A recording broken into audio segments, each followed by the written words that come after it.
to the DolphinsTalk.com podcast, the most listened to daily Miami Dolphins podcast on the internet.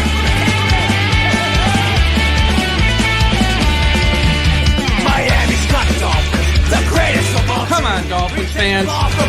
Time to fins up. We're in the air, we're on the ground, we're always in control. And when you say Miami, you're talking Super Bowl. Cause we're the Miami Dolphins, Miami Dolphins, Miami Dolphins number one. Miami Dolphins, Miami Dolphins, Miami Dolphins number one.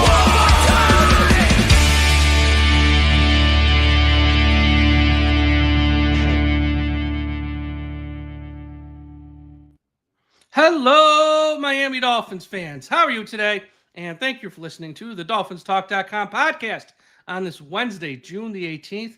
I'm your host, Michael Leva, joined by my buddy, who we haven't spoken to in a little bit, Big E, Ian Berger. Got to point this way. Ian, how you doing? Mike, I'm doing okay, man. It's the off season where some of us are really paying close attention to hockey. So, now that's a little bit of hockey down South Florida. There's a little bit of hockey fever down here, but I think the only good thing now is that I get to go to sleep before midnight on most nights because those hockey games go late. And last night it was staying up to watch all the celebrations. So last night was a blowout. Go Panthers, man! That was so much fun. Yeah, fun to watch.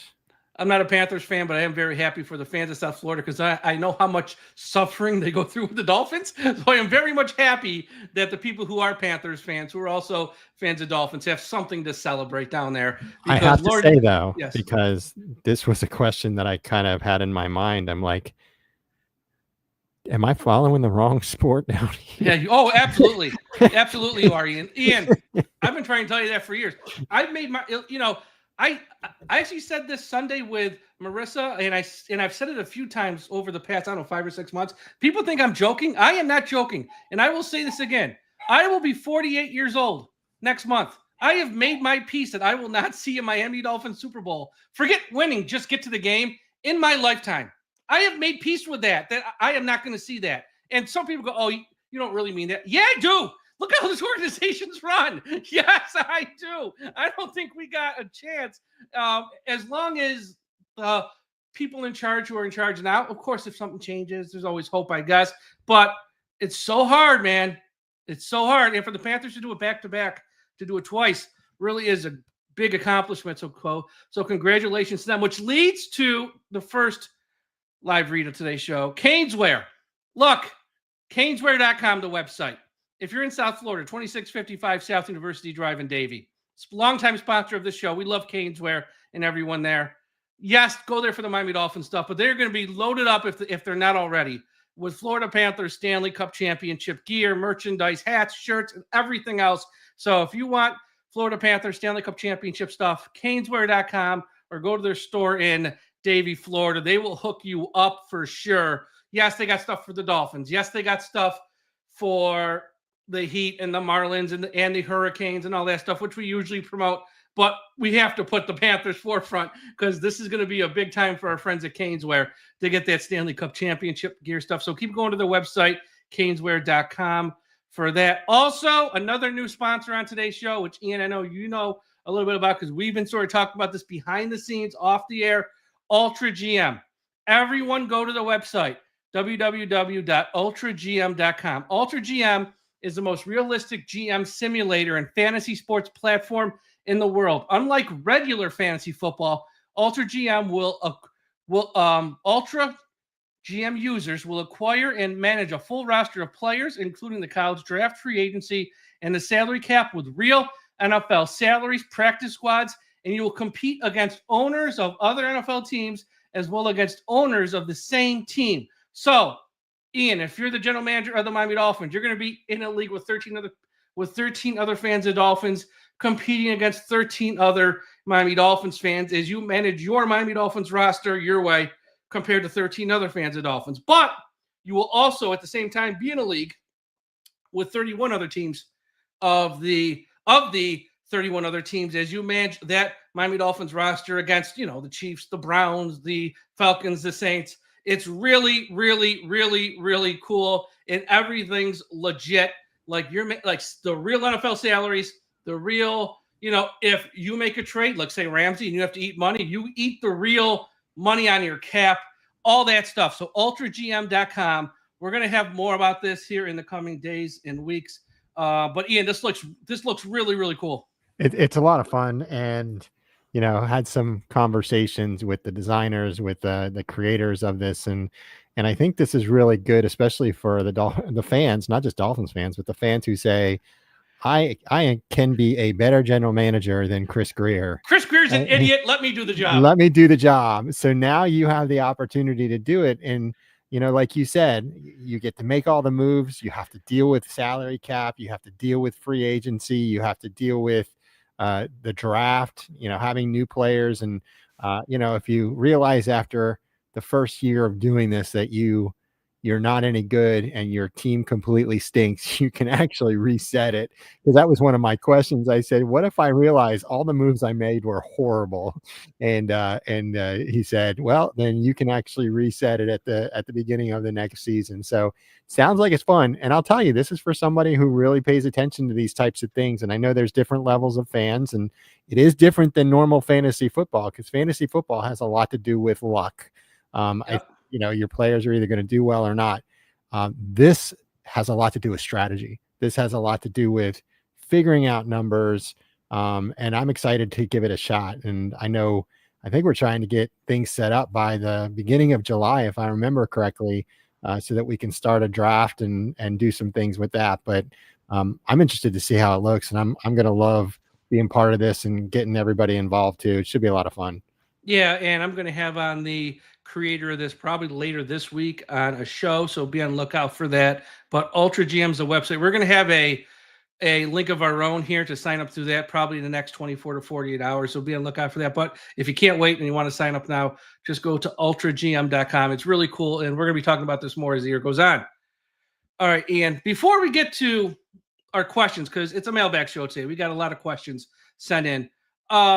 Look, as I always tell you, I get asked a lot, but it's not my stuff to share. How you feeling? Let the people, because a lot of people ask me all the time, and people are just curious in general. How you feeling? Where you at? How's everything going? It's funny you mention that, because usually people look at me and they say, Ian, you look so good.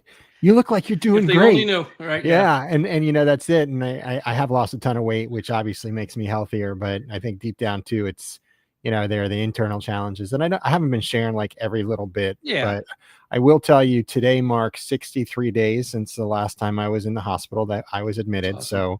So that's the longest it's been since September. Part of the main reason for that is because I'm on round the clock antibiotics. And some people are like, well, that's not necessarily healthy because your body can grow immune to antibiotics.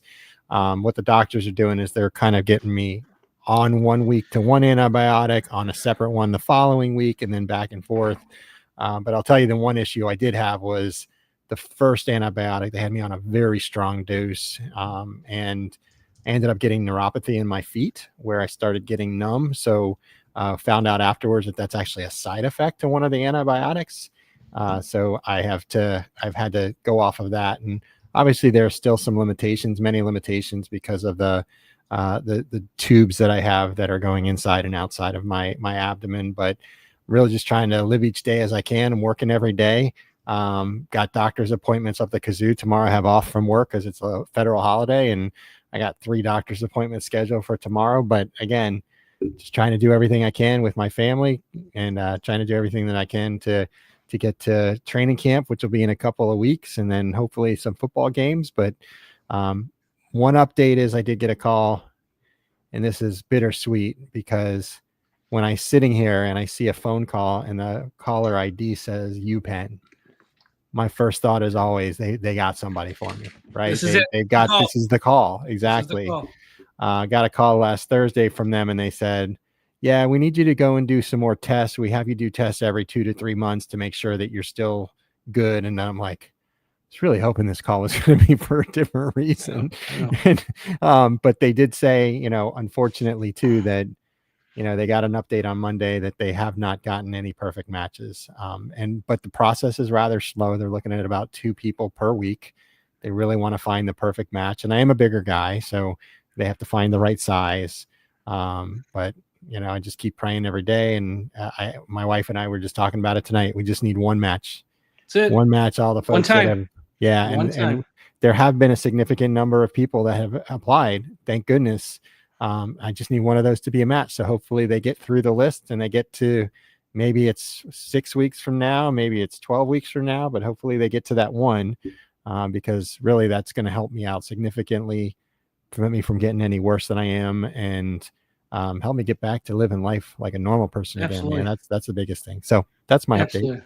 No, absolutely. And yeah, as you know, everyone is thinking about you, rooting for you, hoping for the best outcome here. So yeah, there's that. I know. I mean, I don't know what else to say. So it comes off like yeah. I mean, we're all praying for you. So which I think Thank you know. you. Which Thank I you. think I you do. know. Yes. All right. I was going to talk about a little bit of news, but the news kind of ties into like the first question. So I think we're just going to get right to it because look, everyone's here for the jingle anyways. The hell with us. And if you haven't heard the jingle, you're going to hear it for the first time today. So cue it up.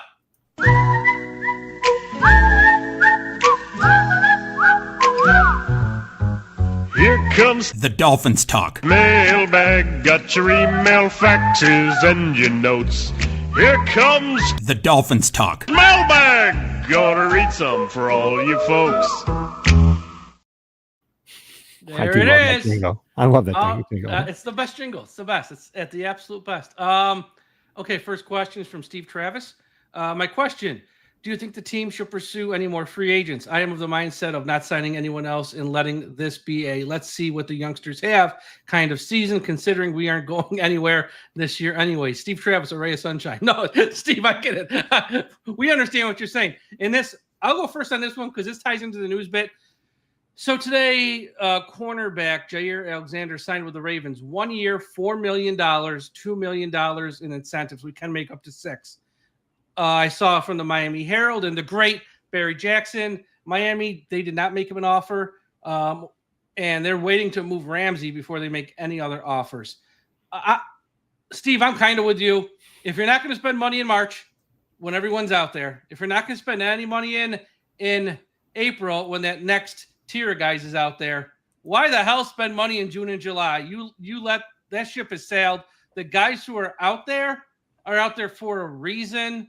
They're injury prone, just not very good. Jair's a little no, because he was injury prone as well. They made their bed. They literally made their bed. And if you're going to trade Ramsey and Jonnu in June or July, you're not going to sign guys anywhere close to that to replace them. So we know what they're doing. They won't say rebuilding. They're rebuilding. And I'm with you. Let them play. And if it gets ugly and this is a really bad year, they got to answer for it. Let's just hope Mr. Ross makes them answer for it. That's how. So yeah, Steve, I'm with you. Don't sign any. I mean, why? What's the point? So I have a different take, and I kind of disagree with you on the rebuilding aspect of things. And I know some people always disagree with me here, but if you look at the offense, and there's definitely some asterisks and caveats to this, but if Tua stays healthy and this offensive line comes together like we think it can, if everybody again comes back from the injury and they work, and you don't have Liam Eichenberg starting from day one on the line, I think you have a very potent offense. I think you look at Devon Achane, he's easily, I think, a top 5-10 running back in the National Football League. We know that Tyreek had some physical ailments last year that got addressed in the offseason.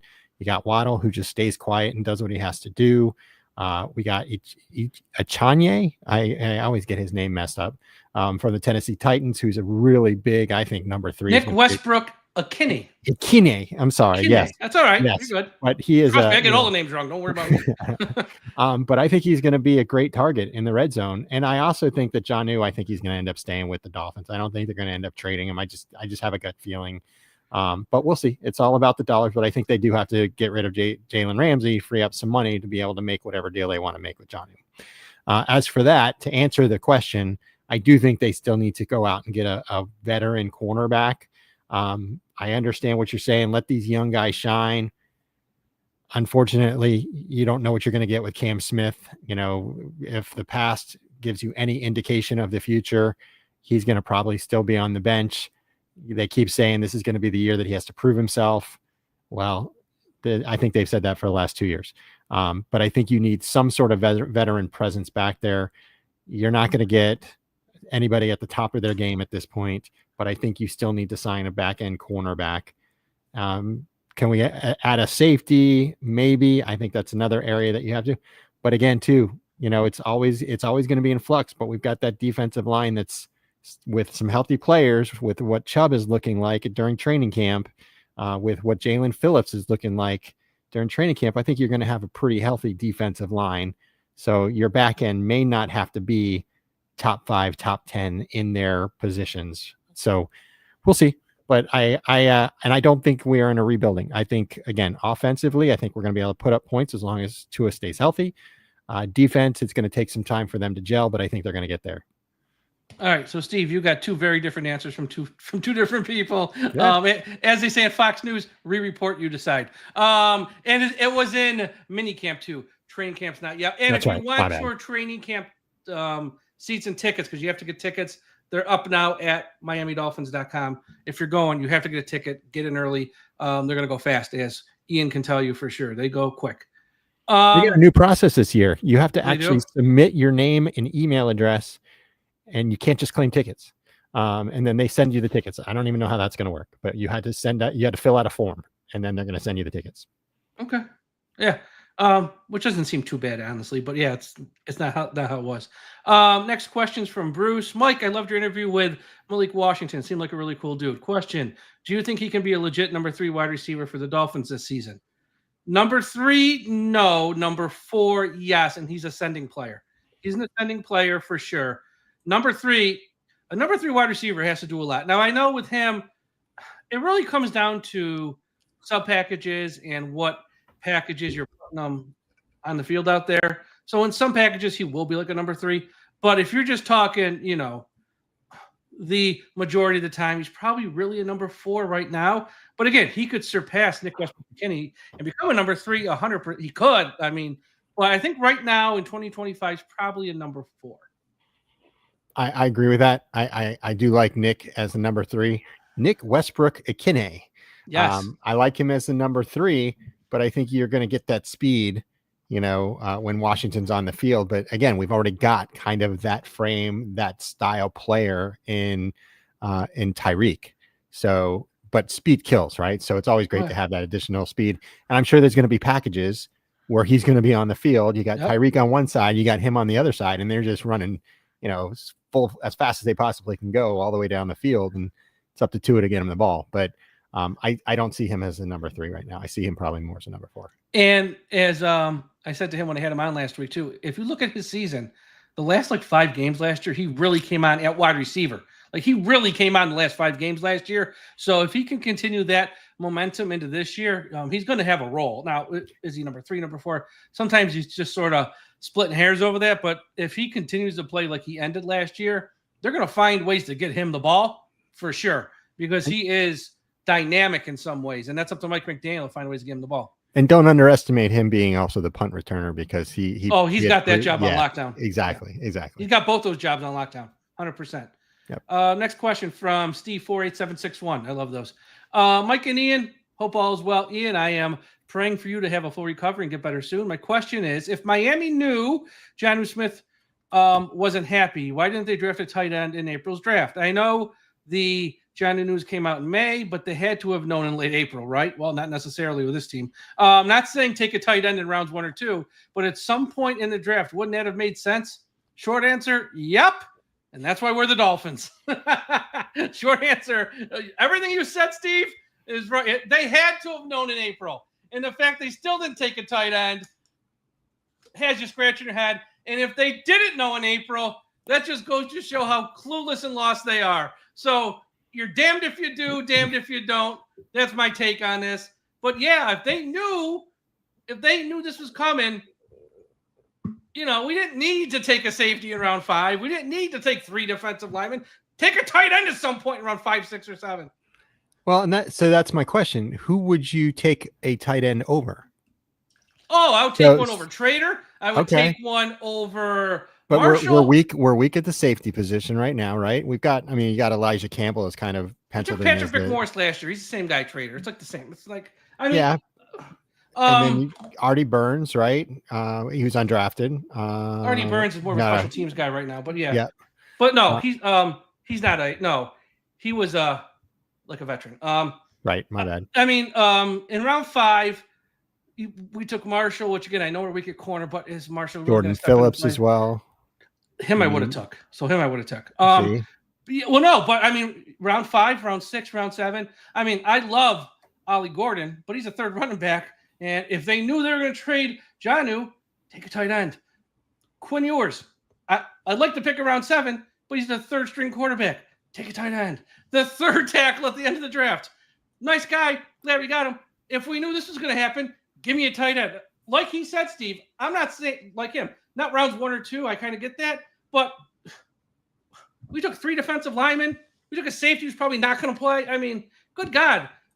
If there was a tight end out there, again, Oronde Gadsden, the son, went in round 5. And from all the reports in LA, he tore it up in minicamp. I know it's minicamp. I know. But he tore it up in minicamp, caught everything within what's shocking. There was an arm's length of him, just like his old man. This is where I talk about how if you sign up for Ultra GM, you could take a tight end in the 5th round, or you could take a tight end in the 2nd round if you want. Or you could keep the 4th. Well, we had the 4th rounder, right, that we ended up trading away. You could keep that pick, and pick a tight end, 100%. Right? Yeah, but no, Steve, with your overall point in general, yes, I agree. But unfortunately, it didn't happen. So what are we gonna do? Chris in Norfolk, Virginia. Hey guys, hope all is well. Ian, this is probably more of a question for you. I'm heading down to my first Miami Dolphins game this year, Hard Rock. I've heard the parking is a nightmare. You ain't kidding. You heard right. Was thinking of taking an Uber or Lyft to the game. I see on the map where the lot is, and they say it's a 25-minute walk. Is it really that far away? Yeah, it's about that far away. And I'll tell you too, the drop off isn't that bad. They'll drop you, they'll get you there. You have to walk.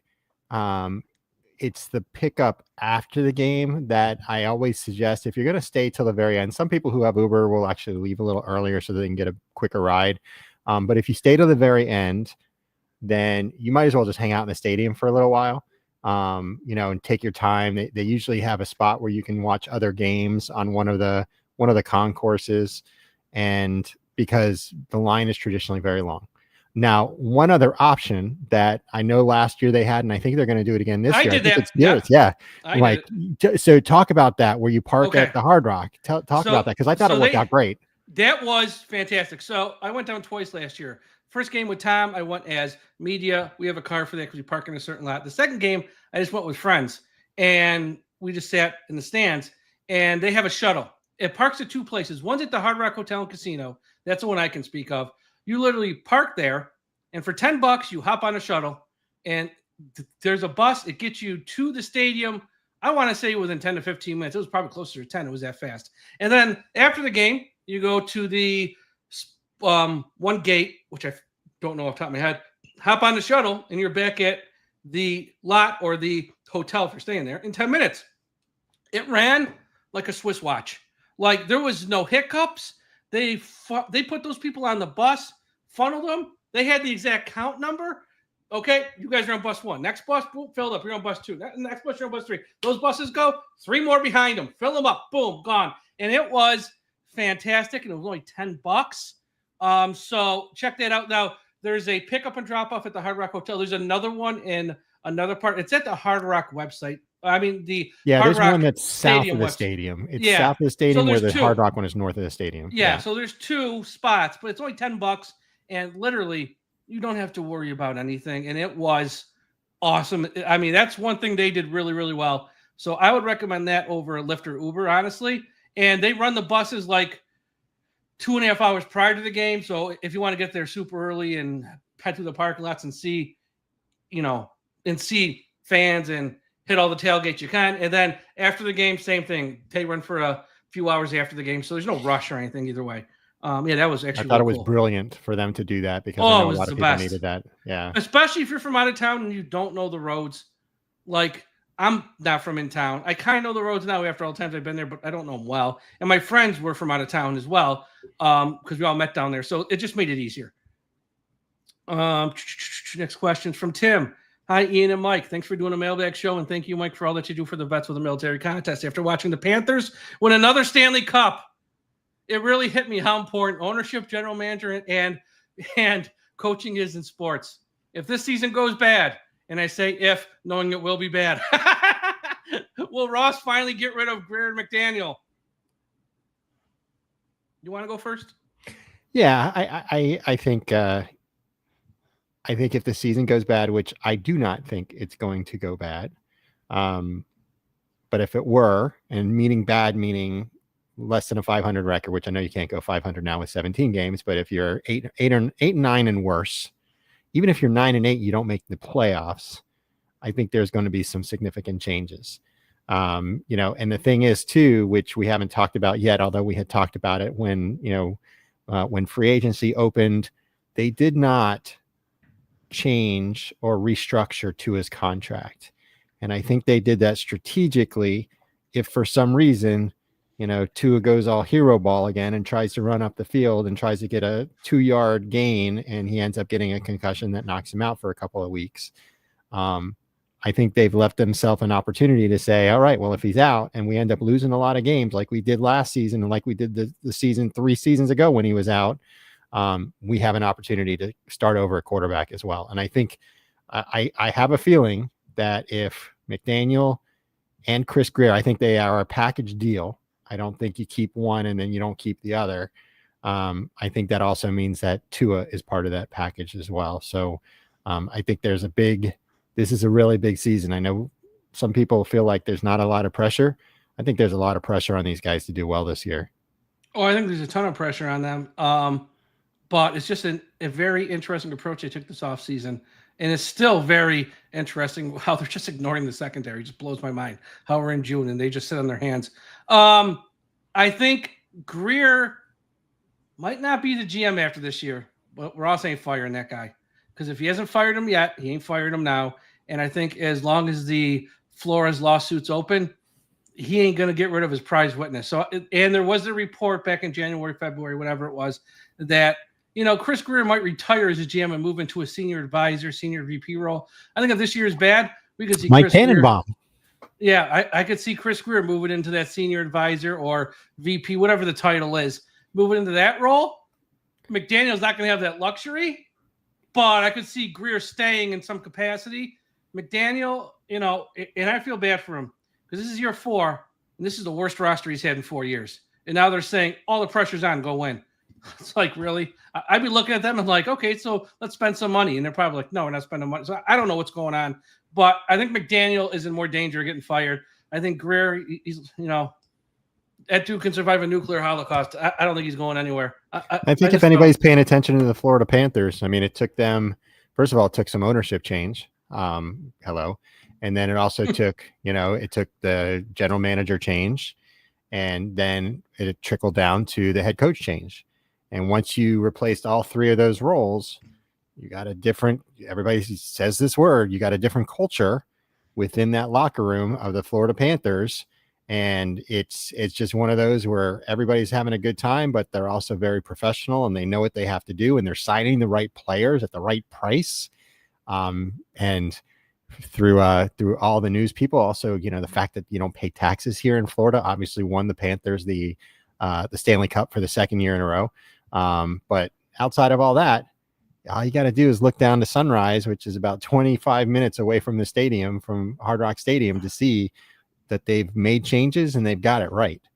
Unfortunately, we've tried to make changes with the Dolphins for many, many moons now, and they just haven't been right. Because they always do half-ass. They get rid of one, they keep one. Let's keep the head coach, fire the GM. Let's keep the GM, fire the head coach. They never do a full house cleaning. That's what they need to do. Open the windows, let the stink out. Everyone goes, whole new set of people in. Once they do that, then people can maybe start talking to me and having some hope where I think in my lifetime I might see them win. Because they just never do it. They didn't do it with Jeff Ireland. They didn't do it with Mike Tannenbaum, and they're not doing it with Grier. Just no one. People who want to come in want their own people with them. Not someone who's already been there. They don't want someone else's baggage. And that's where the Dolphins always get it wrong. Yeah, I can't argue. And obviously, too, I was sad as a Dolphins fan because I want to be there celebrating, and I want to be I want to go party the night of the Super Bowl with all the other Dolphins fans and enjoy and, talk about a parade for our team. And this is not the team that's doing it right now. But, obviously I'm happy for the Panthers, and I've been rooting for the Panthers. Got myself my first ever Panthers jersey. Go for it. And a Panthers hat, so I'm a fan, but I want to see this team do it more than anything. Yeah. More than anything else. I'll fly down. I'll be on the roof of the Elbow Room or whatever bar they go to. No, we're not welcome at the Dolphins fans aren't welcome at the Elbow Room. That's only for the Bills fans. So they'll have to be there. They'll have to be there. The Dolphins. I put the clips up on my Twitter account for those who didn't see it Sunday night. I don't know if you saw it next. I don't know if you watch the show on Bar Rescue. They rescued a bar in Toledo, Ohio. That is one of the biggest Miami Dolphins fan bars in the country. Really? And when I have up the clips that you need to see, like the whole show you don't need to see. But the end result is when they fixed up the bar, Miami Dolphins colors, inside and out, and it's really cool. And it was a nice, because some of those stories you can tell people are just like crappy owners and they're just lazy and stuff. It was a husband and wife. They just didn't have the knowledge of how to run a bar, and they got him on track, and they sort of helped him out, and they showed him everything. They're really nice people, really high quality people that you kind of root for. And then when they're showing it's Miami Dolphins themed bar, and then when they did the makeover, it's all Miami Dolphins colors. It was kind of cool because I love that show, Bar Rescue. I watch it every week. I love it. And I know it's like the same thing every week. He comes in and yells and he puts them in line. I don't care. I love it. It's like, I just love watching the whole process. And it was really cool seeing a Miami Dolphins bar in Toledo, Ohio. That was really, really popular. Okay.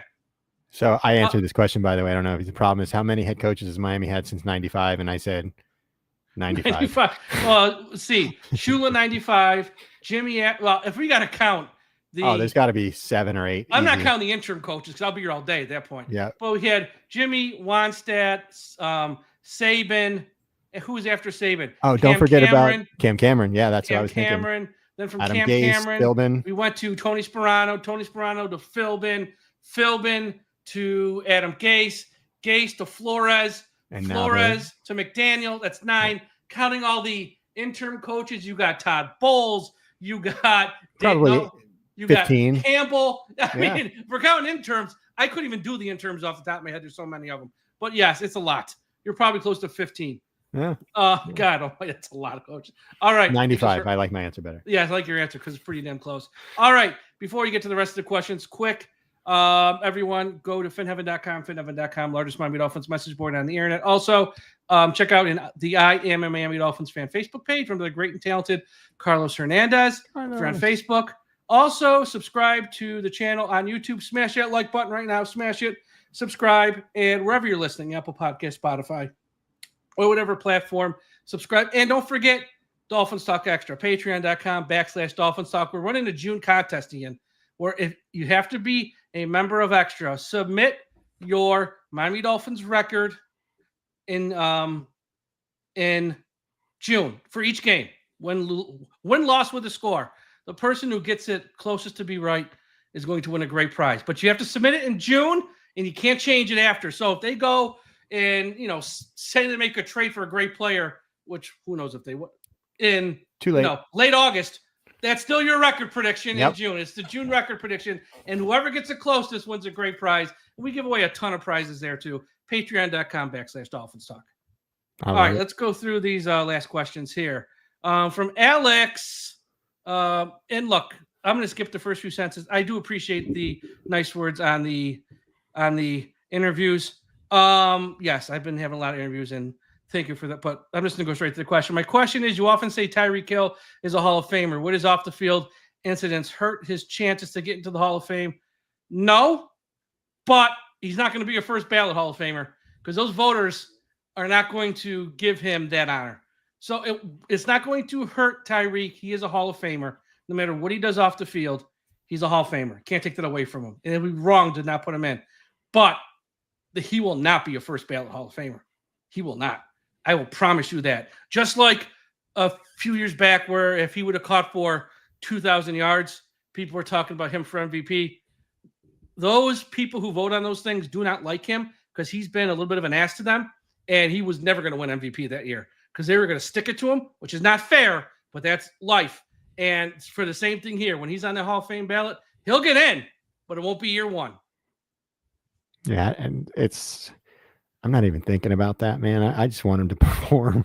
I want him to make this coming season, a memorable one for us Dolphins fans. I need a bounce back year from him, and I'm hoping he's healthy enough to be able to do it. But I'm not even thinking yeah, he's going to be a Hall of Famer, I think, based on his numbers, based on the number of Super Bowls that he helped to win. But it would be a nice exclamation point if he's able to help the Dolphins get deep into the playoffs. Yep. Next question, and this is really for you because I've given my thought on this, and he even referenced this from Jeremy in Lansing, Michigan. Hey guys, I got a question on these new rivalry jerseys. Mike, I've heard your stance, and I do agree with most of what you say. I am curious to hear what Ian wants to see with these rivalries jerseys and what he is hoping for. Hashtag Team No Pink, which I will explain to you. If you don't know what it means, I'll explain it to you. But you first give your opinion. I like different looks, but they've got to be the right color scheme. They've got to be the right, I don't know if we use the color rush that they use for the Heat, that's all the graffiti and the neon colors. So let me phrase it like this, because here's where it comes down to. If they go with kind of what they did for the night of the draft, with like all black and that I like that neon look. Yeah, I like that too. Yeah. We're on the same page. If they go with a Miami Vice look, which includes a lot of pink, are you for that?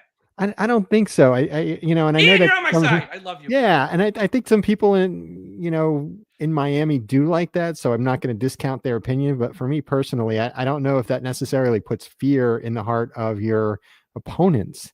When I saw, and it was the schedule release video, where they had the Dolphins circling around the Miami Dolphins logo.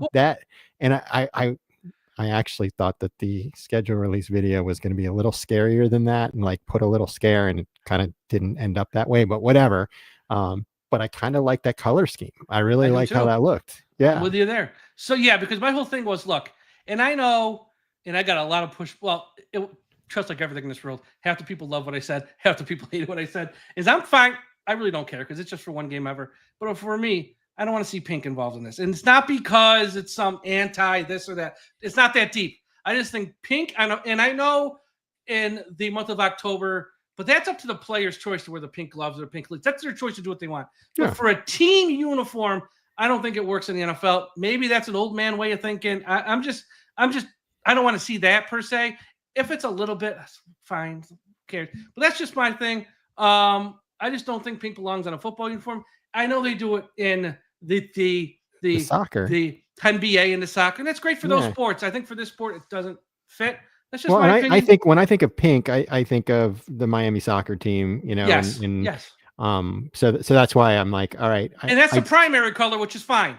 Yes, exactly. But I think for a one-off situation like this, I'm just not. That's not just whatever. I'm not for it. Hence the hashtag Team No Pink, which Ian, you are now on hashtag Team No Pink. Okay, Eric. I think we sort of spoke about this one. If Miami can't get fair trade value for John and Ramsey, would they force either of them to stay and play on the Dolphins this year? I heard you say last week, Mike, there's no rush to make a trade, and I agree. But on the other hand, why is it taking so long?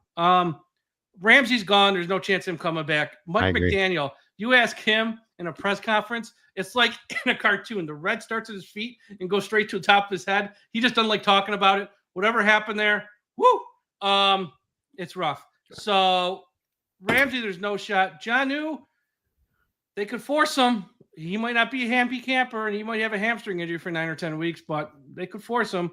I don't know. It's not a good situation.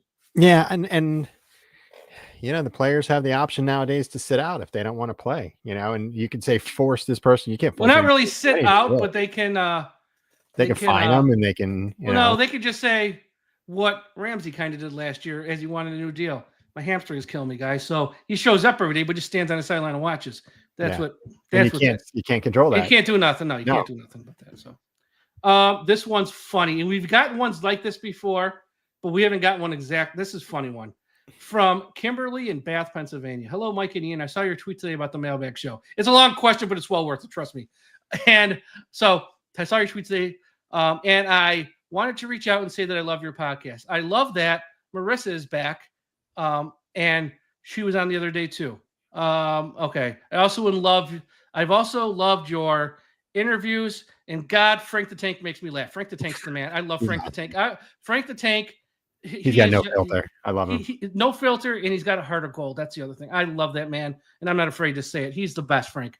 My question is not a typical one, but I am a mom of 2 teenage girls. Ian, you know something about this. I Not do. the mom part, but having 2 teenage girls. Yep. One of my teenage, she is 17, and she began to date a boy who was a big New York Jets fan. Now we live close to New Jersey, so I get he's rooting for the hometown team. But the kid eats at our house a couple times a week, and he has a Jets hat and a Jets shirt, and it turns my stomach. He seems like a nice enough kid. And she could have picked someone worse, my daughter. But is it okay if I hide his hat the next time he's over? LOL, just kidding. Anyways, keep up the great work and go Dolphins. It's not really much of a question. It's kind of a joking question. Funny statement. Funny story. I'd buy him a Dolphins hat and be like, listen, while you're in my house, you gotta wear the Dolphins hat. That's it. Well, you hold can on. take it off when you leave, but yes, that's it. That's the rule. Yes. Oh, yes. Or make him sing the theme song prior to his meal. Don't say a prayer. Say, we are the Miami Dolphins, the greatest football team. He's got to sing the theme song. Tom, tell her daughter to do better. I also had this one, and I have the clip. If you're in the car right now with children, time for earmuffs. But you could play this song for him next time. And if you want the clip, I'll send it to you. It's 26 seconds from the great Katzker Brothers. Play this for him next time he's over. Oh, fuck the Jets, fuck the Jets, fuck the fucking Jets. Fuck the Jets, fuck the Jets, fuck the fucking Jets. Fuck the Jets, fuck the Jets, fuck the fucking Jets. Fuck the Jets, fuck the Jets, fuck the Jets. Fuck the Jets. Fuck them. Fuck them. So not safe for work there, I know, but I can send you that song. You can play that for him next time the kid's over. Every time we play the Jets, that's the song. Now I know how they really feel about the Jets. Oh, absolutely. Every time twice a year they play that song. So I have to share a story with. Hopefully she's listening. And yes. My daughter's dating a New England Patriots fan. And expected. She's up there now. Expected. Yes, exactly. And I said it's quite okay, because they had their run, and the Patriots are not gonna be there anytime soon. That's the expectation, right? Like they had their dynasty for 18 years, right? So it's okay. And I told her it's okay. She's got so many different clothes up there that are the Miami Dolphins. Good for her. She's paying attention to things. She's telling me news about the Dolphins. Good for her. I'm not paying attention. So she's not going anywhere. And then I took her to Gillette Stadium last season, so she got a chance to actually see the Dolphins beat the Patriots in New England. So she's good for life. And my youngest too, she's all in it for life. Oh yeah, she's all in. Okay, we got 3 more questions left. I'll try to get through them quick here so we can end this. From Harold, Mike and Ian, hello.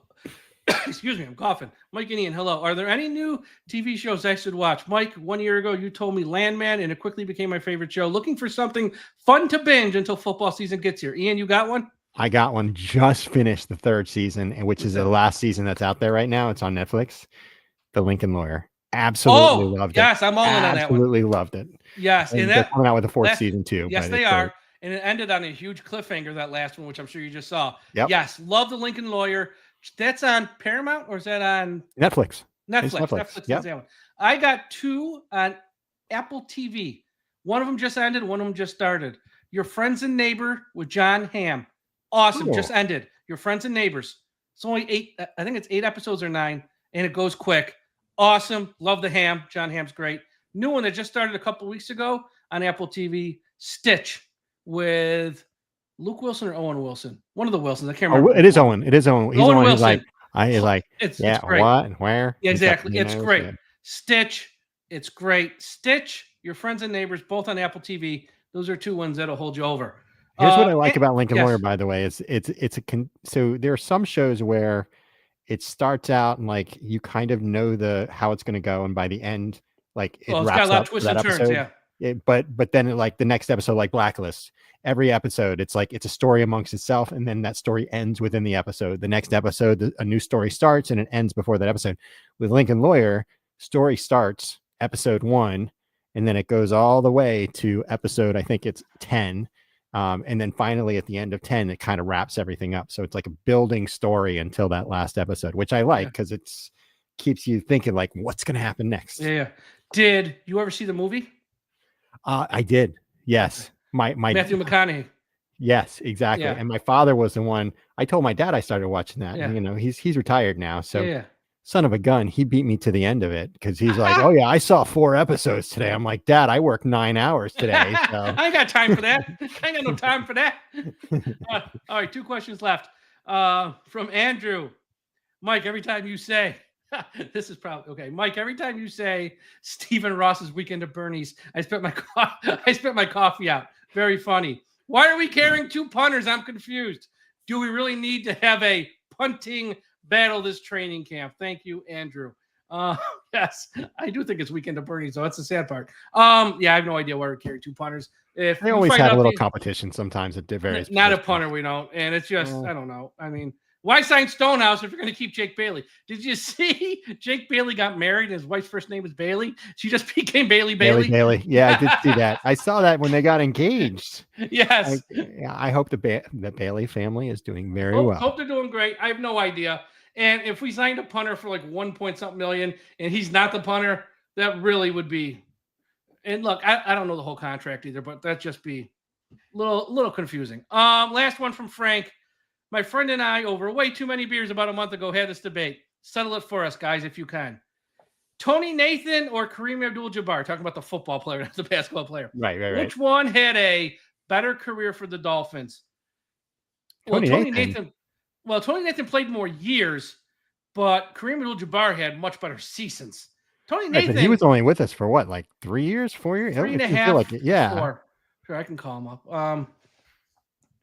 So Kareem Abdul-Jabbar. I think Tony Nathan's also a much more well-recognized player, and probably because he had been around a lot longer with the Dolphins than Kareem Abdul-Jabbar. Okay. Nathan got here 79, retired in 87, although the final year he only played 6 games. Never ran for 1,000 yards. He had 782, and he had one for like 685. Everything else is less. Okay. Touchdowns, he never had more than 5. Now he did catch. Who was his quarterback? Well, some of the years it was Woodstock, and some of the years it was Marino. Because he got here in 79. So he probably had like a year or two of Greasy too. Yeah. So he did catch balls. I mean, trust me, he's good. He's good. I'm not saying that. Kareem Abdul-Jabbar had a 3-year stretch where he ran for 1,116 and 11 touchdowns, ran for 892 and 15 touchdowns, ran for 960 and 6 touchdowns. And he also caught in those years 23, 29, 21 balls and had some. So he wasn't a total non-factor in the passing game. He played year 4. He only played 3 games before we traded him to Cleveland. So the 3-year stretch Kareem Abdul-Jabbar had is far better than any single year or stretch that Nathan had, but Nathan was here longer. I mean, I don't know if there's an answer to this debate. If you're asking me in a world where I can pick who would I rather have, I probably, and this might seem blasphemous, Kareem Abdul-Jabbar, because I think as a runner, he was just a much better runner. Nathan, more of a third down back in my eyes, really, honestly. I mean, look, they're both good. Don't take it as a knock on either one, but I probably go Kareem Abdul-Jabbar because he had much higher production with Marino, mind you. And they didn't run the ball much with him, although under Jimmy they kind of did. Give me a coin flip. Yeah, it really is. I mean, I know that's not the answer you wanted, but if you're forcing me for an answer, Kareem Abdul-Jabbar, but I could be talked into going either way. All right, Ian, this was fun. Mailbag show. I've already booked our guests next month for the annual birthday show, which you know who it is. They're already booked. Just waiting for the finalize of the dates, which I'm going to talk to you as soon as we're done. So we got that booked. I'm working on some more interviews, so keep an eye out for that. I got a few more people trying to line up. We've had a lot, but I think they've been good, and we're getting a lot of positive feedback on them. So we'll keep doing interviews because look, there's nothing until training camp starts, which doesn't come until late July. So we'll tie you over with more interviews, more special guests. I'll go through my Rolodex, and if you don't know what a Rolodex is, ask your parents. Probably sitting right next to the rotary phone. Again, That's ask right. your parents. Ask your parents. But yeah, Ian, follow him on social media at Ian693. Follow myself everywhere at Dolphins Talk. Check out the website, DolphinsTalk.com. We got a lot of great writers doing outstanding work. Everyone, have a great Wednesday night. Have a great Thursday. We'll talk to you again after a while. Folks, don't forget, we must put an end to highway profanity. Pins up, everybody. Have a good night.